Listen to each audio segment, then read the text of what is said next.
being a student of ballet, especially being a black student of ballet, there's like this duality because you are being classically trained in an extremely whitewashed world. It's not for us. It wasn't created for us. And visibly, there are things about us that make us not accepted in the world. When I was younger, I was a lot thicker, a lot curvier. I just got this Barbie body, honey. I'm fighting for it too right now. Alright? I'm going to order this thing. I'm going to keep her. I'm going to keep her. But I was always the bigger dancer. And it wasn't that I was bigger, but I was more developed. I was a curvy black woman. I looked like our women.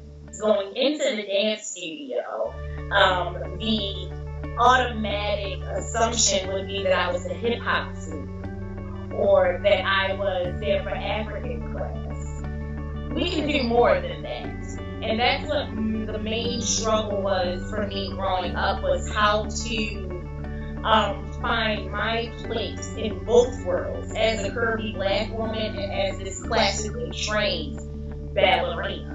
And also not succumbing to the feeling of having to be fit to fit in. So for about a good year and a half, I went broke.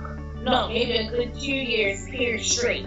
I went broke, going on auditions, callbacks, traveling, taking $75 gigs here, $50 gigs here, and, really just trying to make the life work after receiving all of the training. And I think I just grew discouraged after a while. I was beginning to understand why so many talented dancers became teachers. I love dance, and I tried different types of careers and stuff and fucked them all up because I never had a genuine interest for it. Even when I talk about that to young artists now, I always like to stress to fight for it. There are going to be times where you're not going to get that job. You might get the job, and then you might hate the job.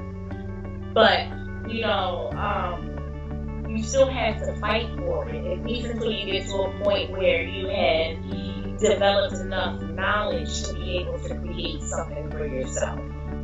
One of the biggest issues with art in our community is that it's not cultivated because it's not seen as lucrative.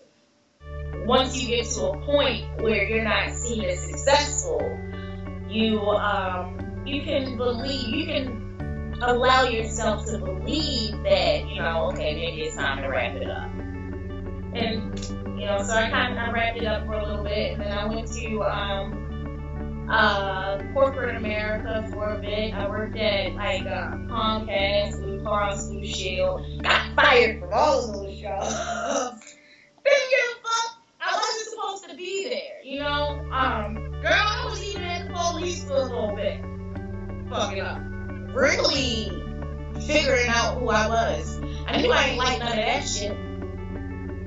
I knew I ain't like going to work for other people.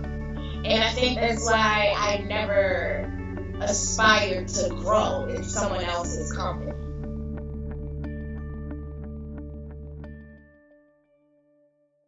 I was working at a medical office, a practice in Westminster at the time, and all of these things were happening. I was getting ready to go on this audition for a music video and for company. I was getting out of my car and I had my headphones in, music blasting, 9 o'clock at night, dark apartment complex, never knew that he was behind me. He hit me in the head, dragged me in the woods, brings me and left me there. This entire shitstorm of events happens afterwards, just with the police and the investigation and the lack of interest that they took in the investigation. Because I was also robbed, they wound up moving the case just the robbery. And they never pursued it as a sexual assault. My rape kit is untested. Howard County, which is the county here in Maryland that did my investigation, is one of these agencies that has thousands and thousands of untested rape kits. So, a general lack of interest in just the ball being dropped overall in the department, the agency, led to them not pursuing it as a sexual assault. They moved it straight to robbery. I remember sitting in the back of the ambulance and listening to the dread in their voice because they didn't want to do the 14 or 15 page report. After a year of it being in robbery, they just stopped calling me back, the detectives. We are heavily immersed in a culture of rape culture where there is no outrage over a woman being attacked. There is no outrage over a woman being raped. There's no outrage over a woman being traumatized. When you are a victim of trauma, whether it's sexual or domestic, your options are mental health services for the most part. All you have is mental health resources. You can go to group therapy, you can go to individual therapy. And then, it's really up to you to discover anything else that would help you to make you feel like yourself again. I could not find anywhere to go that would help me reconnect with feeling like a woman again. I was forced to create Ballet After Dark as a result of me struggling to figure out where I could go. Where is my circle? Where are people like me? Where do people like me go when they've exhausted all of their health insurance benefits and they can't go to their, 13 sessions any longer? Because that's all insurance allows you. If I wanted to find justice, I was going to have to heal myself. I was going to have to get my shit together. I was going to have to not be a broken shell of my former self. The police wasn't going to do it. I was going to have to make sure that I got my life together. And I also knew that I didn't want to do it by myself. I wanted a network. I wanted a circle. I wanted a sisterhood. It took me some time to grow into the healing workshop because I knew that I was going to have to develop a trust and a respect and a loyalty amongst women and men who I would be interested in helping. So I developed their interest in fitness first and just in dance in general. And then I got them, I opened them up that way. But everything I did was either by word of mouth or Facebook, Instagram. But like I'm really into arts and crafts and shit. So I made flyers. Like I like doodles and stuff like that. So I would make flyers and I handed them out.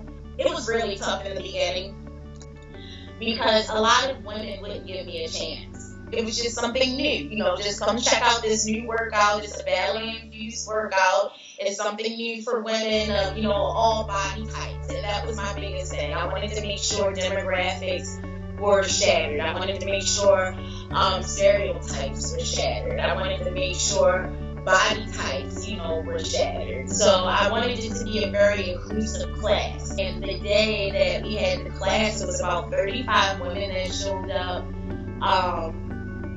Everyone was so excited. Like days leading up to it, women were sending emails asking if they could wear ballet slippers. Like, can they wear a leotard? They want to know, can they wear their tutus? Like, every woman at some point in their life, they always wanted a tutu.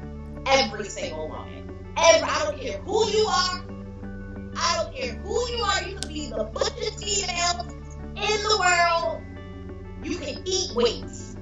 At one point, you wanted to be a princess like me. Okay? I don't care. So, I I recognized that. And I wanted to create a space for the women to be able to experience ballet, even if it was infused with fitness. The fact that people actually looked at me for a good day. The fact that my energy seems to really soothe people. That is really rewarding. It's not like they're going to the gym. They're not getting on a machine. I'm teaching them ballet fundamentals. I'm teaching them ballet history. I'm teaching them how to share. I'm teaching them tools and techniques to help you roadmap strategies to build your own roadmaps of self-care, of self-love. When I stopped asking why it happened to me, when I stopped asking why no one cared, when I stopped asking why did I let it happen to myself, I knew when I woke up and my narrative had completely flipped to making sure that my day was filled with things that brought me peace. I knew I failed. I was an impenetrable bubble of love and light and intellect and peace and tranquility and serenity. And I knew that I was healed when I didn't want people to fuck with that. You have to feel the feelings. I don't feel that when I think about it, sometimes it makes me sad. I don't feel bad that when I think about it, sometimes I might get angry. I don't feel bad about that. I'm supposed to feel shit. I got feelings. But I'm grateful. I'm grateful even for the trauma. I'm grateful to have lived through the experience because it also helped to shape me to become this woman too.